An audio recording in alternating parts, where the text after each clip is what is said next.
Here's the blade. Obviously it's 27 inches. It's 4.5 millimeters thick. Couldn't imagine setting these teeth.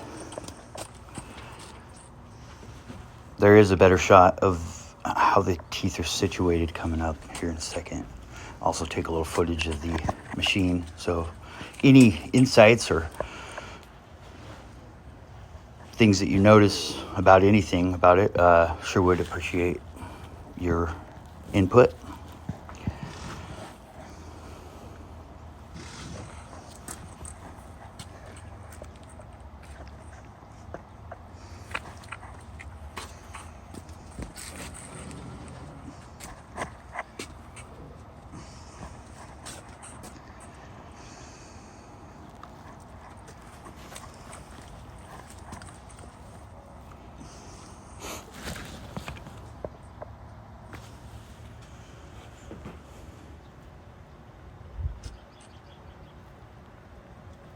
Anyway, thanks a lot.